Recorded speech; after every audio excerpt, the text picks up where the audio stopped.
কশ্মীর কালেও যা দেখা যায়নি সেটাই দেখা গেল এদিন।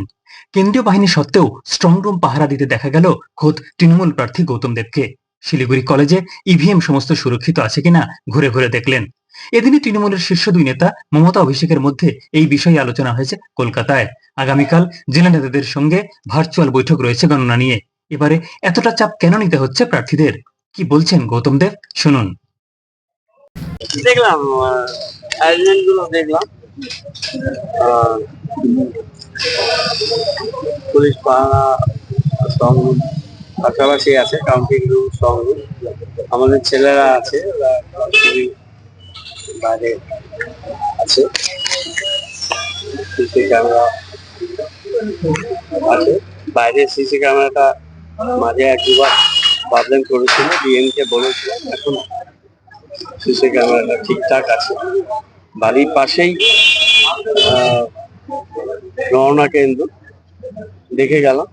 আমাদের ছেলেরা থাকছে, ওদের সাথে কথা বললাম, দেখা করা উচিত এটা করলাম। সারাদিনই প্রোগ্রামের মধ্যেই ছিলাম। বলুন, একটা জিনিস এর আগে কখনো এরকম দেখা যায়নি যে পার্টির কর্মীদেরও স্ট্রং রুম পাহারা দিতে হচ্ছে, কেন? আসলে কনফিডেন্সটা তো চলে গেছে। যেভাবে কেন্দ্রীয় বাহিনী দিয়ে প্রেশার করা হলো, আর যেভাবে এসআইআর ইলেকশন কমিশন নির্বিচারের নাম কাটলো। তবে ইলেকশন কমিশন যে একটা ইন্ডিপেন্ডেন্ট অর্গানাইজেশন, তার যে একটা স্যান্টিটি আছে, তার যে একটা ইন্ডিপেন্ডেন্ট স্ট্যাচার আছে, সেটা সর্বভারতীয় অল ইন্ডিয়া লেভেলে বিজেপি পার্টি একাকার হয়ে গেছে। এটা ইন্ডিপেন্ডেন্ট কনস্টিটিউশনাল ইন্ডিপেন্ডেন্ট বডিগুলোকে ধ্বংস করে দিচ্ছে। তা ভারতীয় গণতন্ত্র ডেমোক্রেসির পক্ষে খুব খারাপ।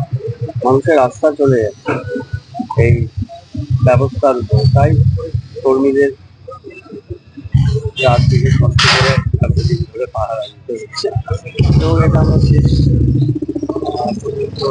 দেব। কাম্পিং হলে শেষ পর্যন্ত থাকবো, সার্টিফিকেট না পাওয়া পর্যন্ত।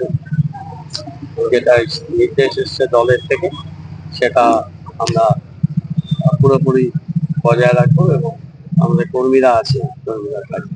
একদিকে স্ট্রং রুম পাহারায় রাজনৈতিক প্রতিনিধি, অন্যদিকে দেখা যাচ্ছে বিজেপির কেন্দ্রীয় পর্যবেক্ষক এবং প্রথম সারির নেতা এবং এই উত্তরবঙ্গের বিধায়কদের নিয়ে গোপন বৈঠক করছে, যেখানে বলা হচ্ছে ইভিএম এ যাতে কোনো কারচুপি না হয় তার জন্য তাদের প্রশিক্ষণ দেওয়া হলো। সেটা নিয়ে কি বলবেন?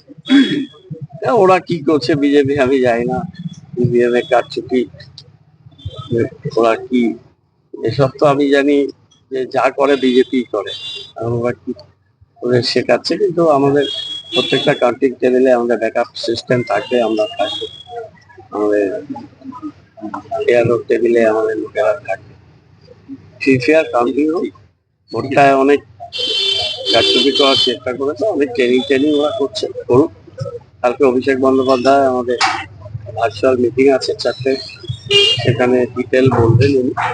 দল থেকেও নির্দেশিকা পেয়েছি, এবং